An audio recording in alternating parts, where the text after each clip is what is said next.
was something about John F. Kennedy from the very beginning. The way he came across, his rhetoric, the notes of idealism that he struck.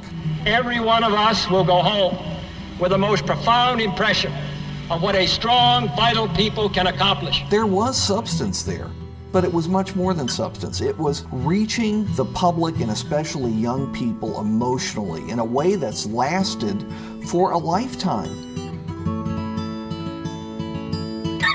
I don't think you can separate the emotional tie that the public had. You know, you have an intellectual tie, you admire his vision, his knowledge, his judgment, his strategy, his eloquence. But the emotional tie through the family, I think, was really a very important one. He inspired us all to be better people. He inspired us to try to work to make this country better. He inspired us to seek things that we didn't think were ever possible. When you die young, when you're martyred, an aura exists about you and you're lifted up. And that happened to John F. Kennedy, to the detriment of those who came before him and even came after him. But it's not just the tragedy, not just the assassination, questions that still surround the assassination. Kennedy was the first modern president. Before that, presidents were always just, sort of fat and bald white men, who's kind of, you didn't really think much of them in terms of, their star quality in a way. And Kennedy had that. I think the legacy is still about service and also about building a just America, building an America that all can participate in. And I think that part of his legacy is very strong. I don't think the Kennedy legacy is Camelot. I don't think it is Cy Hersh's version either, where it was a see thee and see me undertaking. But to me, his legacy has always been his charisma and sort of the standard he set for later presidents.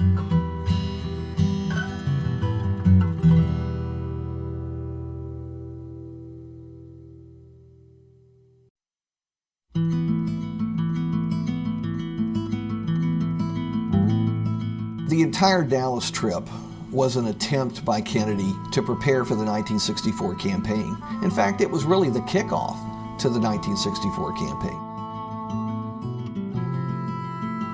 Texas had become ground zero for the split in the Democratic Party. That's why he went to Texas, to try and put the pieces back together. He could lose some other southern states. He could not lose big Texas. The anti-Kennedy sentiment in Dallas was considered especially strong. And there had been incidents involving both Vice President Johnson and also our UN ambassador at the time, Adlai Stevenson, nasty incidents where they were spat upon, yelled at, hit over the head with a placard. Kennedy wanted to demonstrate, and the Democrats wanted to demonstrate, that the president wasn't afraid and the president could receive a good reception even in Dallas. The trip had gone very smoothly. He had been in Fort Worth the night before. He had given a speech that morning. Then they boarded Air Force One for the very short hop from Fort Worth to Dallas. Had a warm reception at the airport. He frightened his Secret Service guards by moving to the fence to shake hands. The people there had not been screened. Anybody could have had a gun. Anybody could have fired a shot. It was considered the way presidents had to operate in those days. My friend and I, Jean Hill, we decided we wanted to come to see the president, but mainly to come see Jackie. We walked over to the plaza. Couldn't decide exactly where to stand, and we just kept moving. We were sitting about here waiting for the car to come down. I had stepped out in the street twice to take pictures of the motorcycle policeman. Pretty good crowd there. Big crowd, yes. And 412-28. When it turned the corner and all the people were yelling and clapping and showing that they were glad to see him, and the car got closer to us and Jean yelled, she said, "Mr. President, look this way." And about that time, I snapped a picture.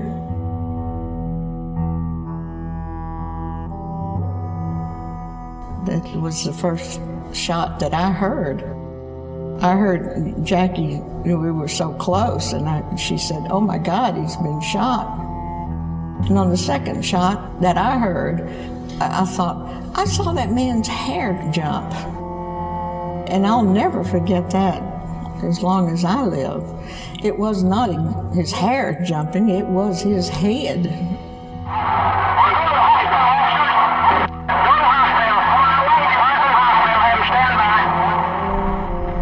Then it was all over with.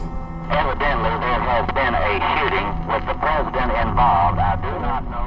Maybe the president's head was practically blown off. It was obvious to the doctors from the very beginning that there was no real hope, but they did the best they could. They eventually fixed the time of death at 1 p.m., but he was actually dead instantly. It was total mass confusion. We didn't know if this was the beginning of World War III. We didn't know if it was some sort of an attempted coup. We didn't know what it was. And we were literally, people were terrified.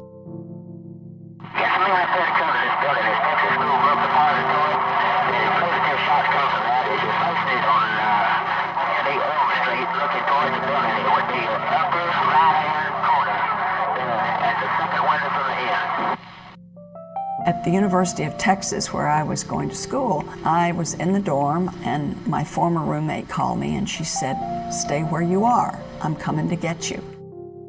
Shock and disbelief give way to tears. And she had heard the president had been shot in Dallas. And she knew that my parents were there. And then she took me to a room where they had a radio. They had the radio on, and I listened, and I just fell on my knees and started praying that it wasn't so.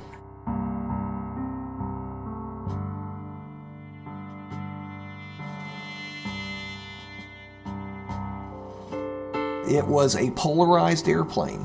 You had the new president and his assistants and a few of the Kennedy aides and Secret Service men who realized they had to serve a new president in the front of the plane. In the back of the plane, you had Mrs. Kennedy, the Kennedy loyalist, for whom John F. Kennedy, even dead, was still the president.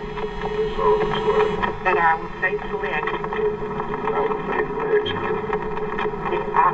President of the United States.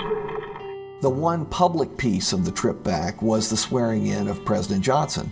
Mrs. Kennedy, to her great credit, decided that she owed this both to her late husband and to President Johnson and the country to appear before the public, before the photographers, so that they could see that there was continuity. She, however, refused several entreaties on the plane to change into a clean dress or even to remove the bloodstains from her face and legs and other parts of her body.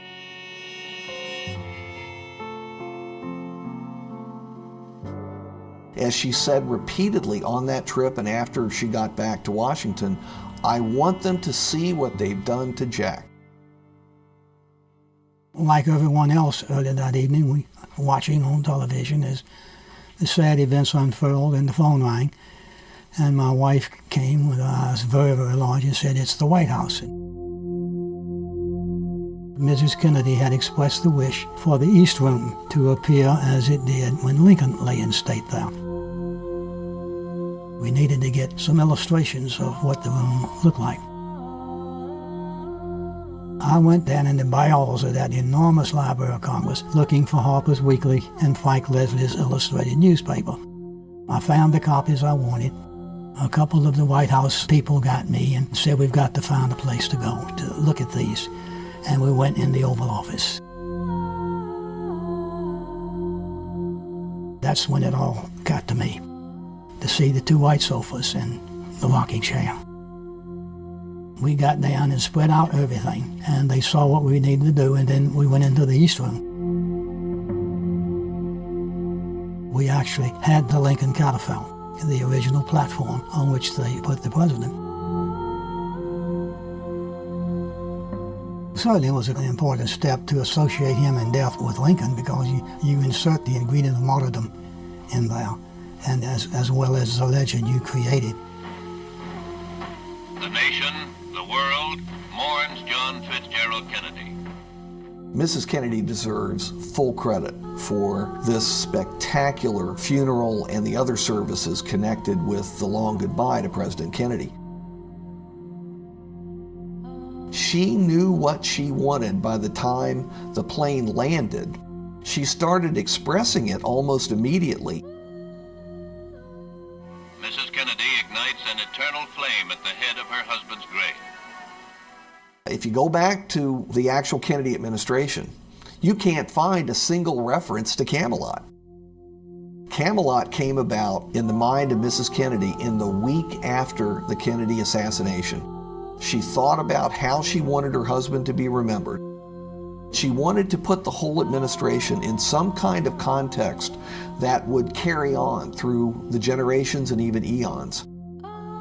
And so she remembered an album that the President and First Lady liked to listen to late at night, and it was from the Broadway play Camelot. She thought that encapsulated the Kennedy administration and how people viewed it as a very special moment that was gone forever.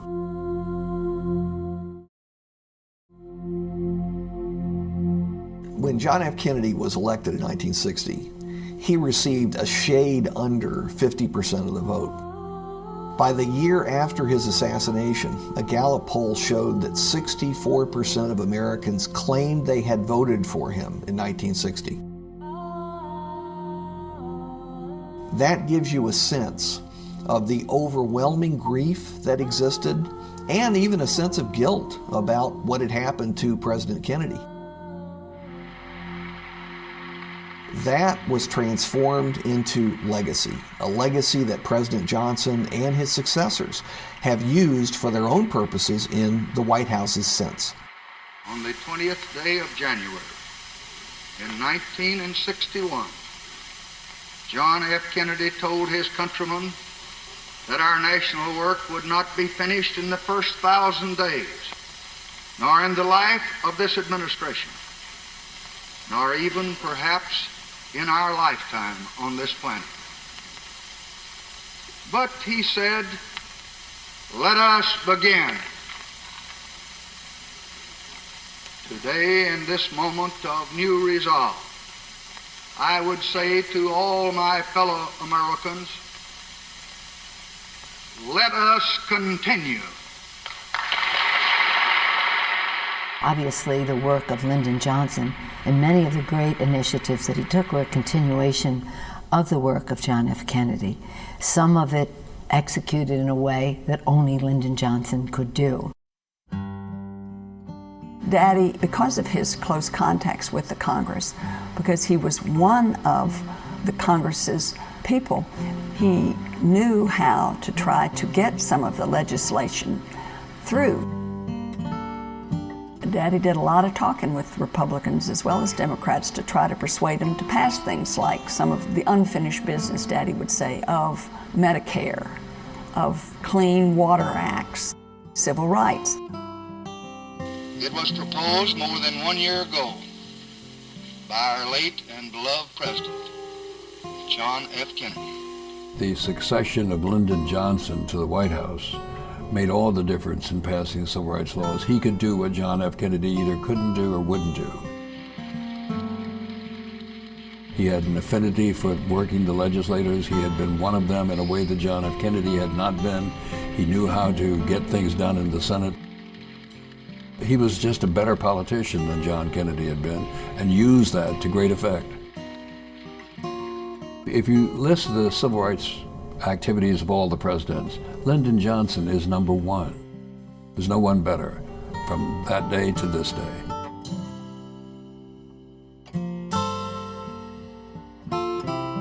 In all of American history, there probably hasn't been a more controversial commission than the Warren Commission. While there were some wonderful people serving on the Warren Commission, it's also very clear that those in charge, from President Johnson to FBI Director Hoover and others, decided within 24 hours of the assassination that Lee Harvey Oswald did it alone and that it was in the national interest for the commission to conclude that.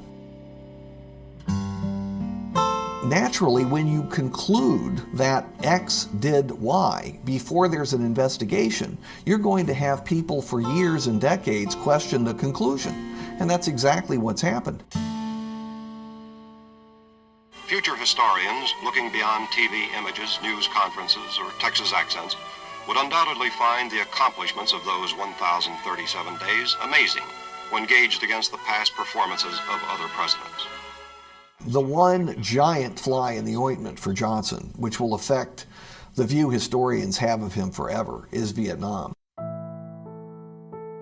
I believe that now, no less than when the decade began, this generation of Americans is willing to pay any price, bear any burden.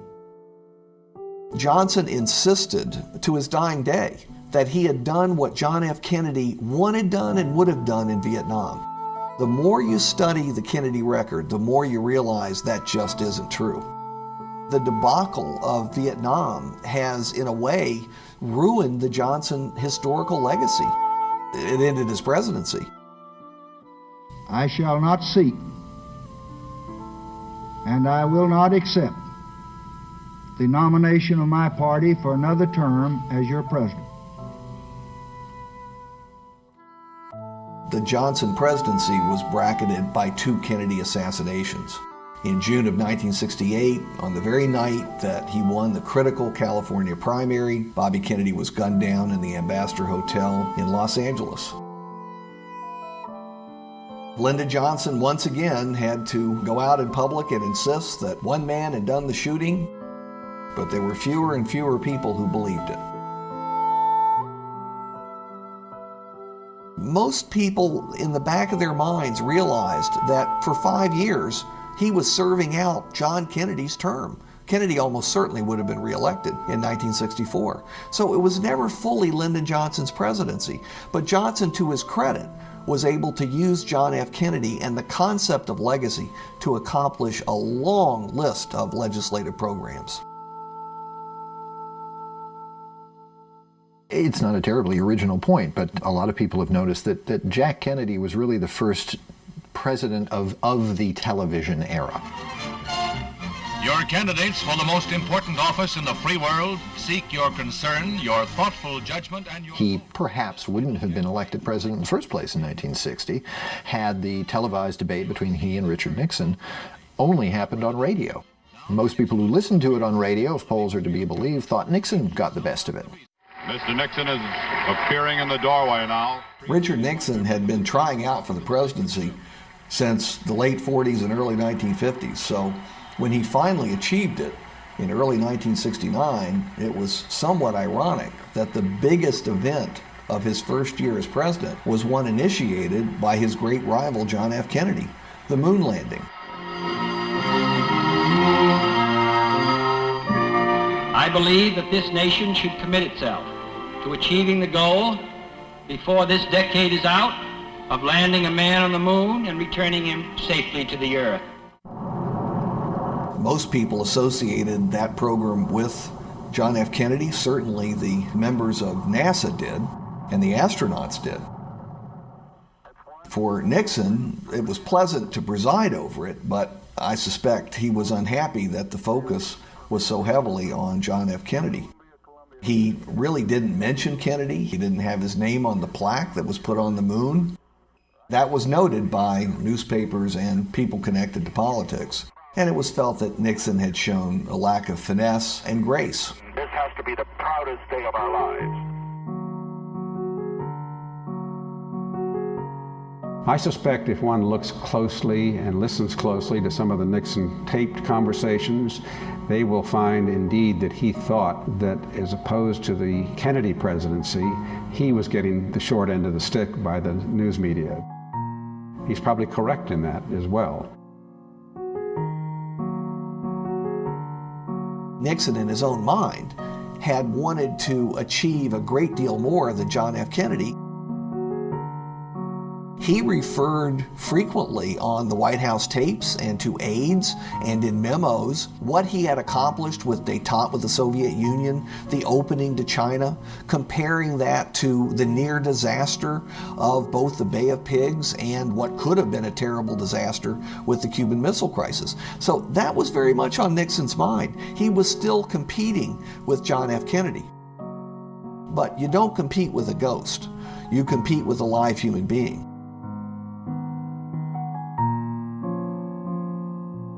I really think the candidate he thought he was going to be running against in 1972 was Ted Kennedy, and like all good politicians, ran scared.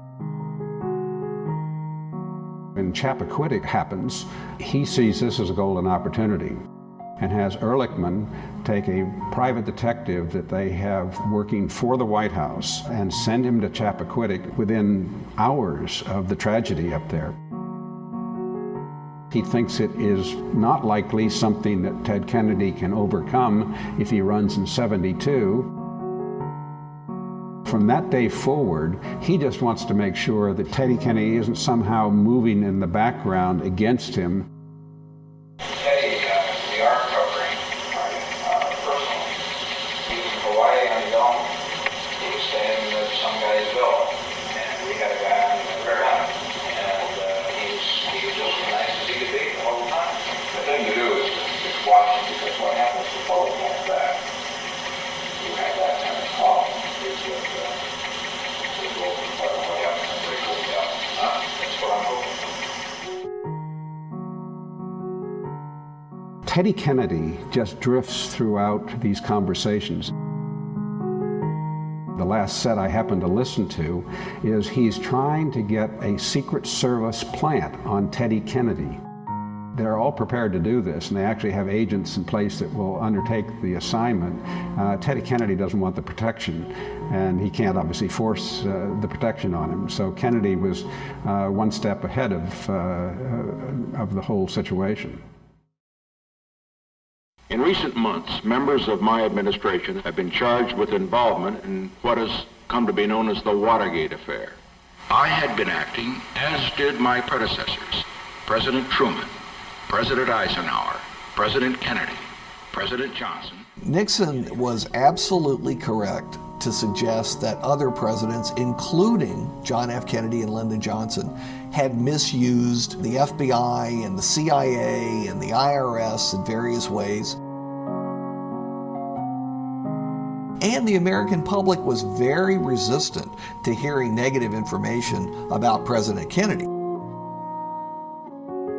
I think when you look back at the Nixon presidency, I'm not one of those who would say that it was all bad. You look at his arms control work that he did with the Russians, the opening to China.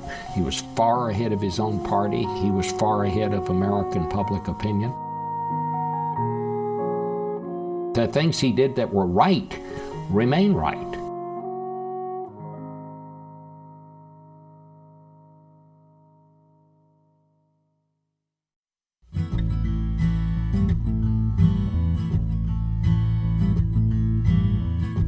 Ford was president at a time when Americans started revisiting the Kennedy assassination. The government had lied to them repeatedly during Watergate and also during Vietnam.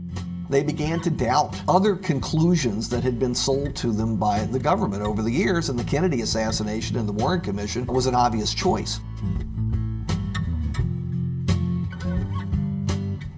Gerald Ford was a member of the Warren Commission, and in a sense, his direct connection with John F. Kennedy was always that commission. Ford didn't want to deal with it, and the House of Representatives, which was controlled by the Democrats, did want to deal with it. So the House set up a select committee on assassinations, focusing specially on President Kennedy. At the time, President Ford had very little to say about it. Later on, he insisted that the conclusion of that House committee that there was indeed a conspiracy in the assassination of President Kennedy was completely wrong from his perspective. Ford, to the end of his life, insisted that the Warren Commission had gotten it right.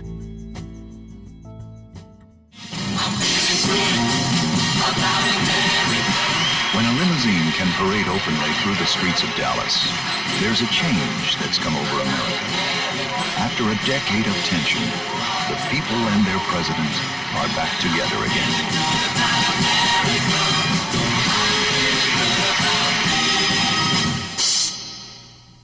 The historical oddity is that Ford was the president after President Kennedy, who suffered 2 assassination attempts. I, Gerald R. Ford, have granted, and by these presents do grant, a full, free, and absolute pardon unto Richard Nixon. President Ford probably was not elected to a full term because he pardoned President Nixon in the most controversial action of his short administration. At the time, the American public was totally opposed to the Nixon pardon. I was one of those who spoke out against his actions then. But time has a way of clarifying past events. And now we see that President Ford was right. His courage and dedication to our country made it possible for us to begin the process of healing and put the tragedy of Watergate behind us. We are honored to present you, President Ford, with the John F. Kennedy Profile and Courage Award for 2001.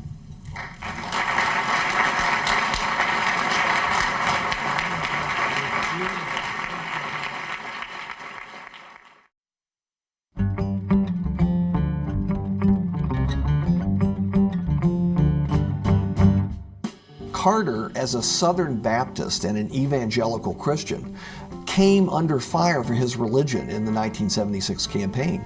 In order to get over that hurdle, and it was a real hurdle in much of the North, he invoked John F. Kennedy, simply quoted what Kennedy had to say about Catholicism. In 1976, because Ted Kennedy decided not to run for president, there wasn't great antagonism between the Kennedys and the Carters. Once Carter won the presidency, though, everything changed. We had a little problem with my uncle, Ted Kennedy, and he wasn't respectful at all. You know, people want to be welcomed in and offered a place at the table. President Carter had a problem with that, and particularly with a problem with that with our family. It wasn't long before Ted Kennedy was unhappy with President Carter about his budgetary policies, which were more conservative, and the fact that he didn't push for a national health care, which had long been a Ted Kennedy focus. Jimmy Carter had run a very unpopular presidency. He was quite literally in the 20s and 30s in popularity by 1979. And early polls showed Ted Kennedy defeating Jimmy Carter for the Democratic nomination by a margin of 2-1. Ted Kennedy couldn't resist that.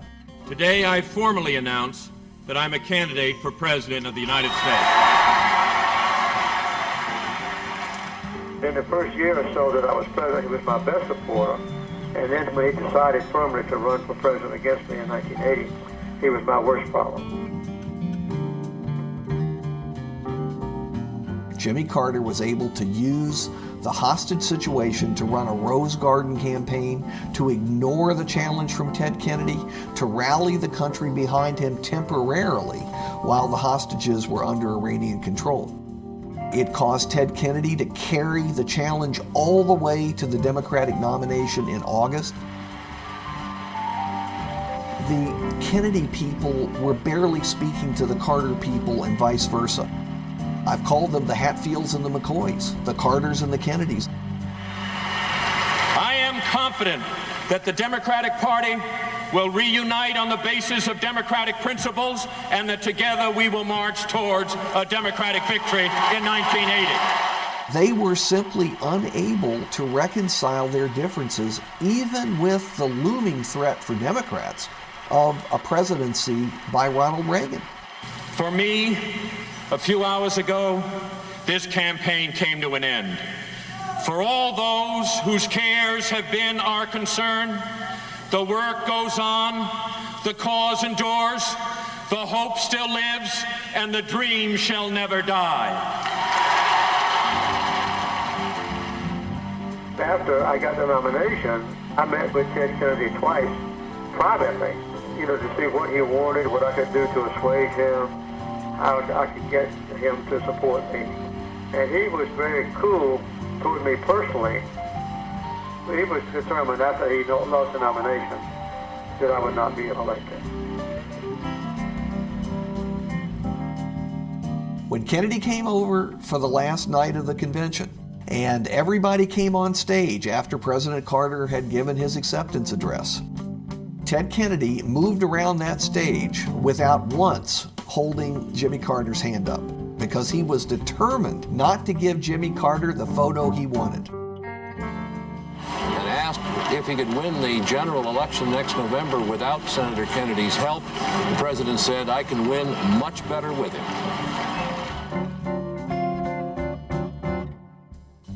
I think that Ted Kennedy, who was a pain in my ass the last 2 years I was in office, was the worst problem I had. I just felt that he should have been the president. I didn't think Kennedy was very happy when Reagan was elected.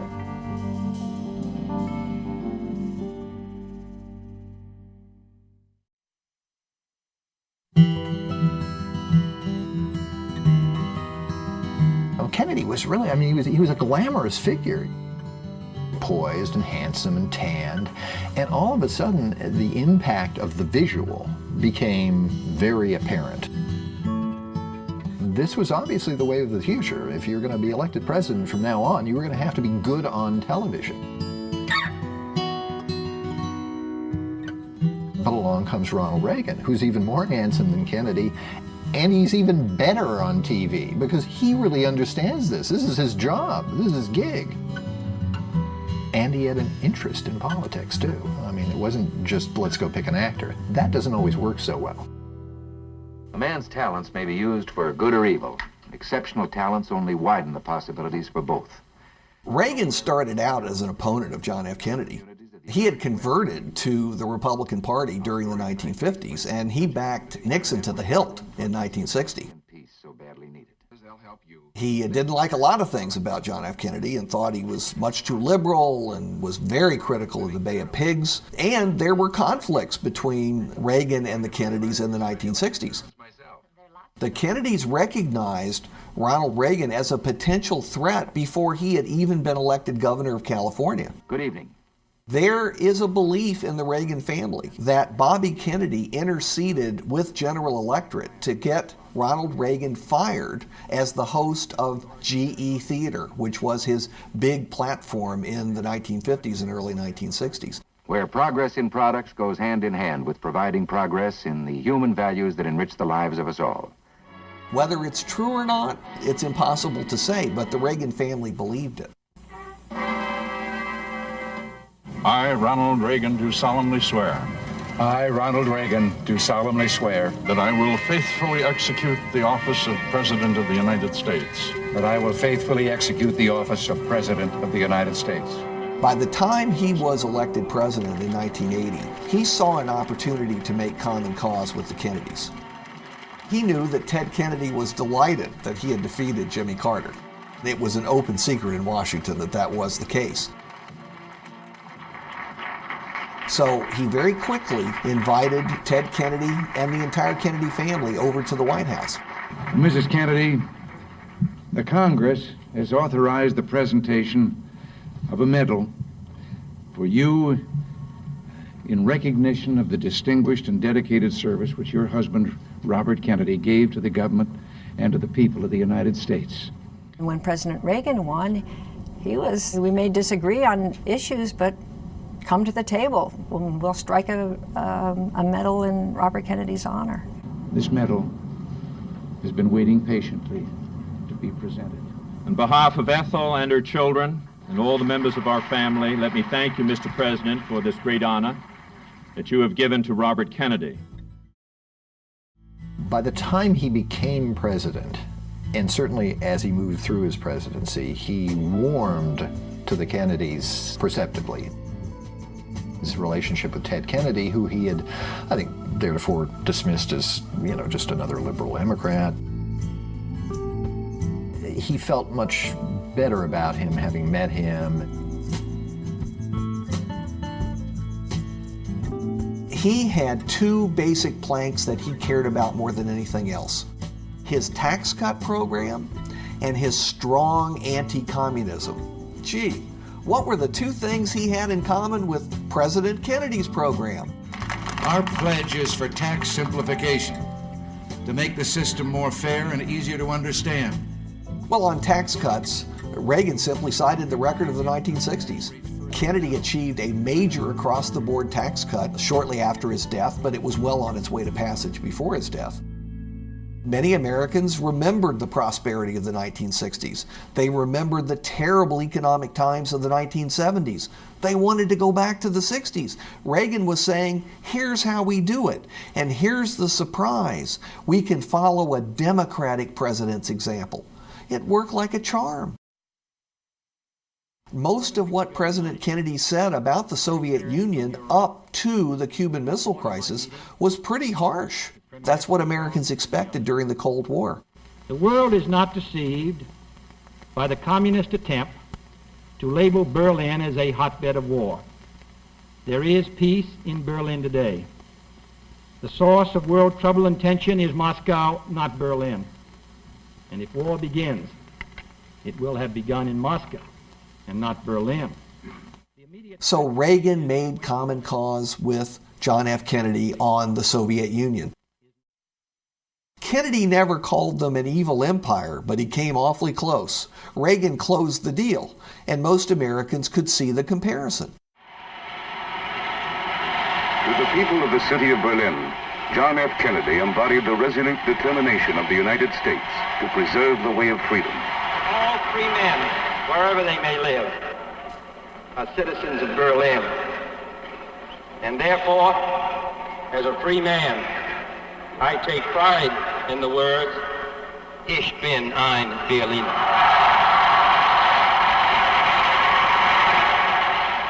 The Berlin speeches also linked Kennedy and Reagan.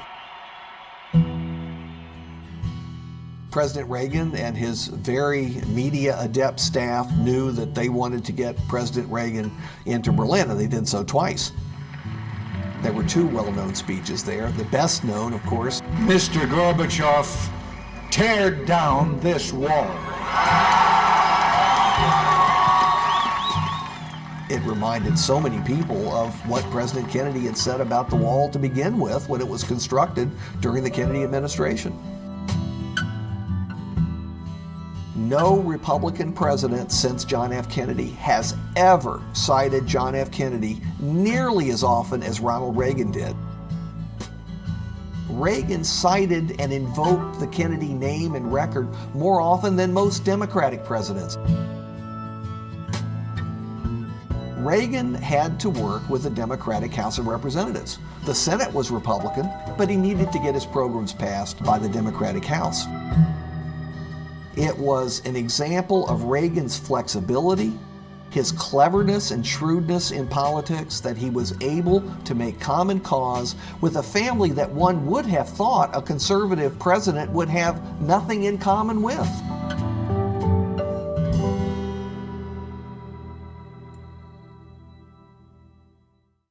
I have as much experience in the Congress as Jack Kennedy did when he sought the presidency.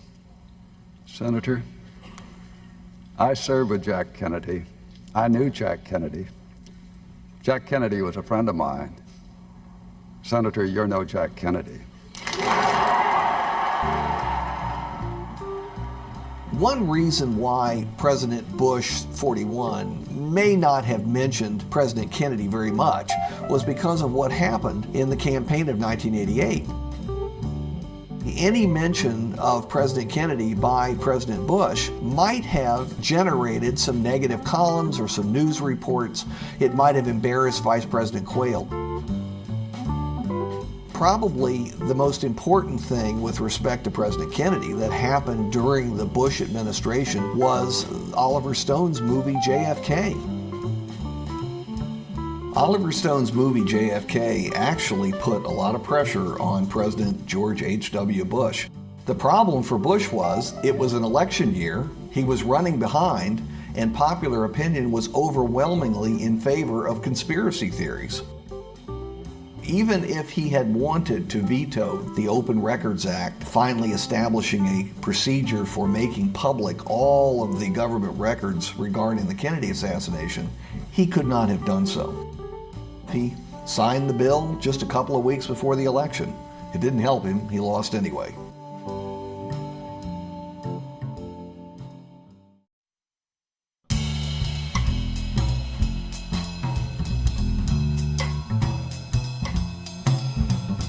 If there was any president who consciously tried to revive the Kennedy legacy, it was Bill Clinton.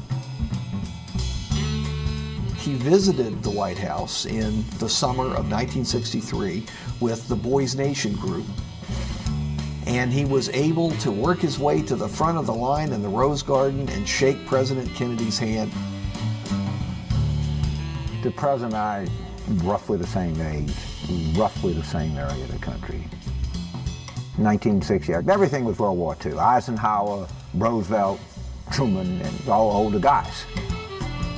All of a sudden, this guy comes up, young, and he's got this like glamorous life and talking kind of different. I mean, you can't imagine the cultural shock to somebody that was a young boy in Hot Springs, Arkansas. Clinton had a trust problem in 1992. He was trying to remake his image. The star of the Democratic Convention was obviously Bill Clinton because he was being nominated for president. But the co-starring roles were all held by the Kennedys. It was one of the factors in the remaking of his image that enabled him to become a better candidate for the general election campaign. And he had cultivated the Kennedys. He vacationed with the Kennedys. He did all kinds of events with them. He always included them. I think he was well aware of what had happened to Jimmy Carter, and he was determined not to become another Democratic president torpedoed by an unhappy Kennedy clan. Let us begin anew the enduring legacy and the continued vitality of John Kennedy's Peace Corps. The new frontier of which I speak is not a set of promises. It is a set of challenges, not a series of promises, but a series of challenges. We have the smallest federal government since John Kennedy was president. The federal workforce is the smallest it's been since John Kennedy. President Clinton used President Kennedy's rhetoric and record more frequently than any other president, even exceeding Lyndon Johnson's mountainous total. He clearly tried to revive the Kennedy image and wrap himself in that image. If you're looking for major differences between the Clinton administration and the Kennedy administration, it would be in the behavior of the press. It is impossible to defend what President Kennedy did. He had many mistresses during his administration. The difference is that President Kennedy knew the rules in those days, and the rules were that the press didn't report on the private lives of public people. By the time Bill Clinton got into office, they were 180 degrees different than they were under the Kennedy administration, and Clinton knew it himself. They were determined to be aggressive with him and not make the mistakes that the press had made during John Kennedy's administration.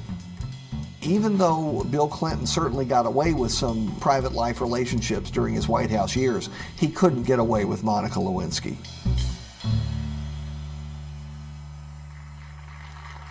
Three decades to the day have passed since my group and I were here in the Rose Garden to meet President Kennedy.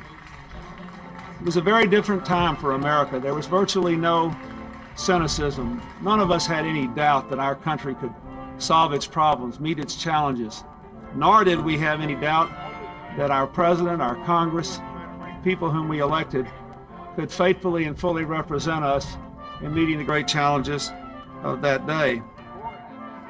If there is anyone here who has in the back of his mind any notion at all of going into a public service or politics, I only have one word of advice.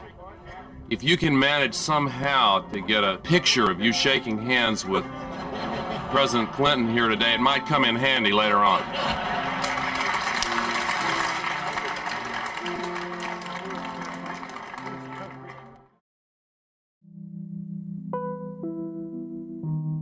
One of the most interesting first things that George W. Bush did was he screened a movie in the White House theater, the private theater. It was about the Cuban Missile Crisis and what President John F. Kennedy was going through. And the guest that George Bush had, who sat in the front row of that movie in the opening night of it, was Ted Kennedy.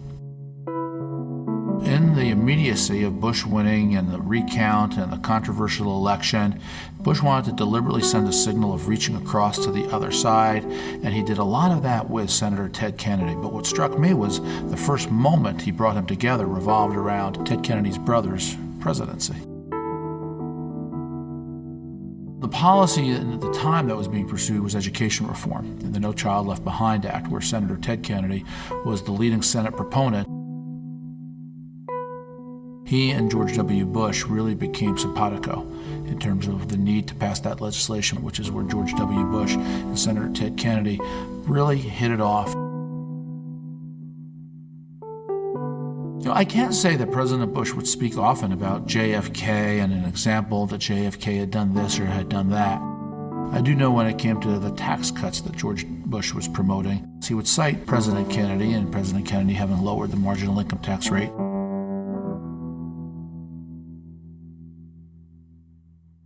On September the 11th, enemies of freedom committed an act of war against our country.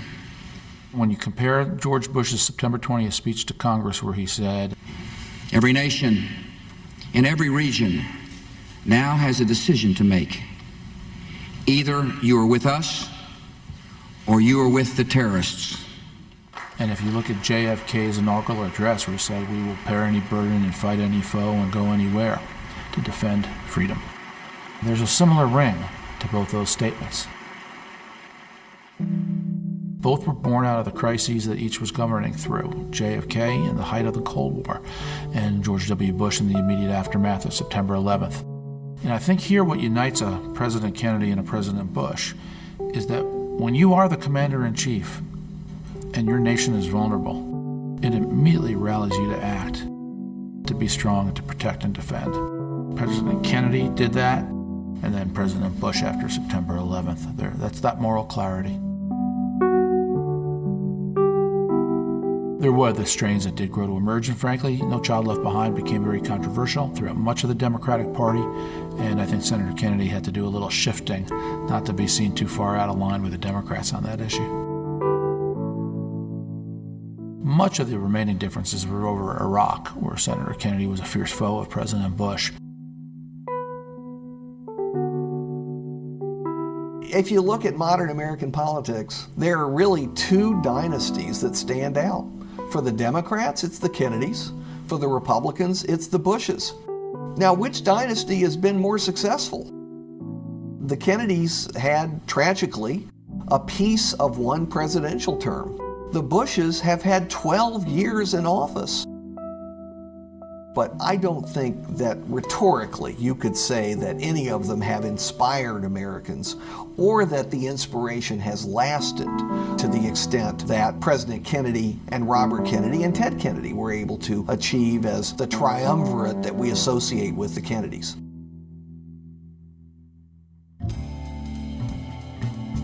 One of the first people on the public record suggesting that we would have an African-American president in the not too distant future was none other than Bobby Kennedy in 1961. This was before the Civil Rights Bill had passed. It was before you had more than a handful of African-Americans in even lower level political offices. And he was only off by a few years. If you look at John Kennedy as a presidential candidate and Barack Obama as a presidential candidate, they did have a lot of similarities. Certainly the barrier-breaking aspect of both Catholic and African American is the obvious one. Both of them had been stars at the prior Democratic convention. The audacity of hope. In the end, that is God's greatest gift to us. They both were known as much or more for rhetoric than for substance. Certainly in the Senate, they had very meager Senate records. Both Kennedy and Obama were press favorites. There's no question about it. When Hillary Clinton ran for president, I think the Clintons assumed that the Kennedys would be with her. Over the years, I've been deeply moved by the people who've told me that they wish they could feel inspired and hopeful about America the way they did when my father was president. This longing is even more profound today. Fortunately, there is one candidate who offers that same sense of hope and inspiration. It was the endorsement of Ted Kennedy and Caroline Kennedy in 2008 that made all the difference for Barack Obama at a critical moment in that campaign. Tonight, I can report to the American people and to the world that the United States has conducted an operation that killed Osama bin Laden, the leader of Al-Qaeda. President Obama achieved that goal with the expertise of the Navy SEALs. In May 1961, when President Kennedy outlined his goal of landing a man on the moon, in that same speech, he also laid the groundwork for establishing the Navy SEALs the following year. One of President Obama's most vivid references to President Kennedy came in 2013 when he delivered a speech at the Brandenburg Gate in Berlin to mark the 50th anniversary of Kennedy's address there back in 1963. And if we lift our eyes as President Kennedy called us to do, then we'll recognize that our work is not yet done.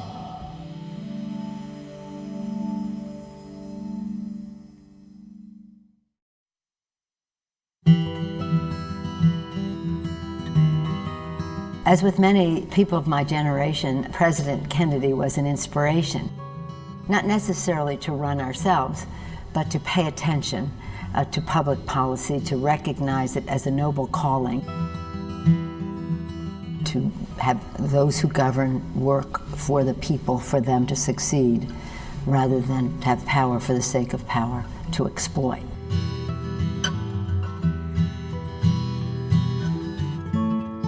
And he was clearly a visionary, clearly consistent with the vows of our founders of equality, and said it so beautifully.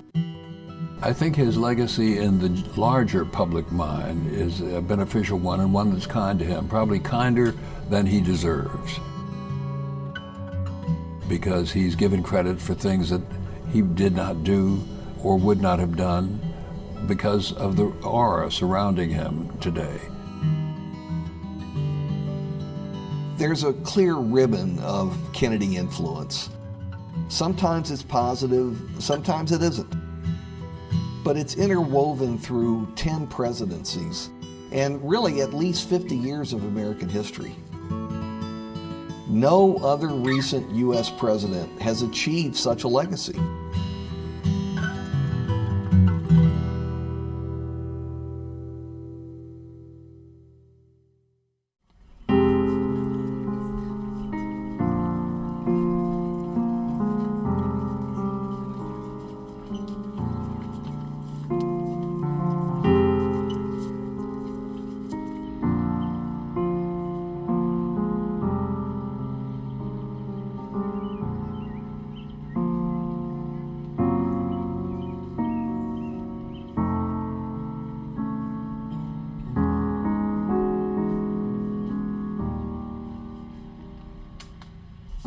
Jack Kennedy had an enormous sense of history. He was always asking, what will history say to what I'm about to do? Presidents who don't think about future judgments fail. Presidents who give it a thought expect him to be successful. And he was successful in that regard. The cost of freedom is always high, but Americans have always paid it.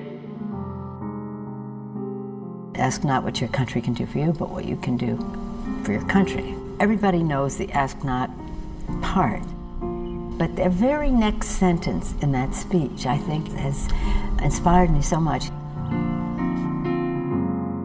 The very next sentence is to the citizens of the world, ask not what America can do for you, but what we can do working together for the freedom of man. What a beautiful sentiment, and at that time, and what a beautiful sentiment 50 years later.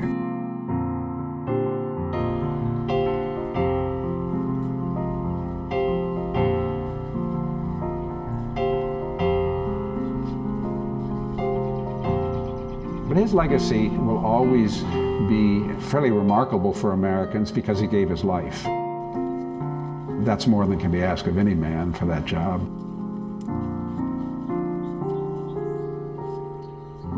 And so we'll always have a place in our heart for him.